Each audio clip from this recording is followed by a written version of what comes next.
एक दफा की बात है, एक जंगल में एक कौवा रहता था जिसका नाम कालू कौवा था। ये कौवा बहुत ही चालाक और अक्लमंद था, जिसकी वजह से सारे जंगल वाले इस कौवे से डरते थे और इसी की बातों पे अमल करके इसका कहना मानते थे। एक दिन कालू कौवा यूं ही बैठा होता है तो एक चिड़िया उसके पास आके बैठ जाती है। कौवा कहने लगता है, अरे ओ चिड़िया, तुझे पहले कभी तो इस जंगल में नहीं देखा। तू क्या नहीं आई है इस जंगल में और यहाँ पर इस दरख्त पर आकर मेरे सामने क्यों बैठ गई है? तुझे नहीं पता मैं कौन हूँ इस जंगल में? मैं पास वाले जंगल से आई हूँ।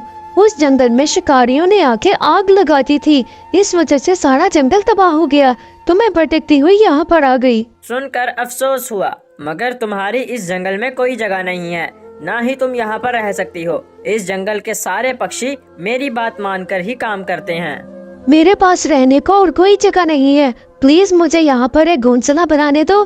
मैं यहाँ पर रहकर काम करने को भी तैयार हूँ। बिल्कुल नहीं, तुम्हें यहाँ पर घर बनाने की कोई इजाजत नहीं है। तुम यहाँ से जा सकती हो। फिर टूनी चिड़िया निराश होकर वहाँ से चली जाती है और जाकर जंगल में एक चील से बात करने लगती है और उससे भी मदद मांगती है, मगर वो चील भी वहाँ से इनकार कर देता है। ऐसे ही रात का समय आ जाता है और कालू कौवा अपने दरख्त पर मजे से गहरी नींद में सो रहा होता है।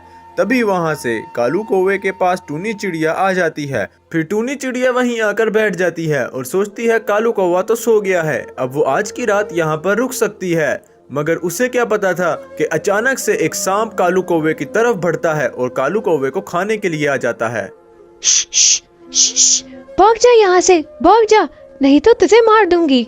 इतनी देर में ही कालू कौवा उठ जाता है और देखता है उसको सांप काटने लगा था, मगर टूनी चिड़िया ने उस सांप को भगा दिया। अरे चिड़िया, तुम्हारा बहुत बहुत शुक्रिया, तुमने तो आज मेरी जान ही बचा ली। तुम्हारा बहुत शुक्रिया। शुक्रिया मत कहो, इसमें शुक्रिया वाली कोई बात नहीं है। अगर तुम्हारी जगह कोई और होता तो मैं उसकी भी जान ऐसे ही बचाती। फिर कालू कौवा उस चिड़िया को वहाँ पर रहने की इजाजत दे देता है और चिड़िया कालू कौवे के ठीक सामने ही अपना एक घोंसला बना लेती है और उसी घोंसले में रहने लगती है। कुछ समय बीतने के बाद टूनी चिड़िया अपनी बेटी को भी उसी जंगल में ले आती है, क्योंकि टूनी चिड़िया को अब यकीन हो चुका था कि ये जंगल उसकी बेटी के लिए सुरक्षित है। कालू कौवे, मैं दाना लेने जा रही हूँ, क्या तुम आज मेरे साथ दाना लेने चलोगे? दोनों जाकर दाना इकट्ठा करके लेकर आते हैं। अरे नहीं टूनी चिड़िया, मेरी तबीयत ठीक नहीं है, इस वजह से मैं आज तुम्हारे साथ नहीं जा सकता। मैं यहीं पर ही रुकूंगा। ठीक है, कोई बात नहीं, मैं जाकर तुम्हारे लिए भी दाना ले आती हूँ। तुम यहीं पर रुको और हाँ, नीमो का भी ख्याल रखना। फिर टूनी चिड़िया जंगल में दाने की तलाश में निकल पड़ती है और यहाँ वहाँ उड़ती है। वहीं दूसरी तरफ कालू कौवा नीमो का ख्याल रख रहा होता है, मगर अचानक से उसी दिन वाला सांप वहाँ पर आ जाता है और नीमो के सामने आकर खड़ा हो जाता है।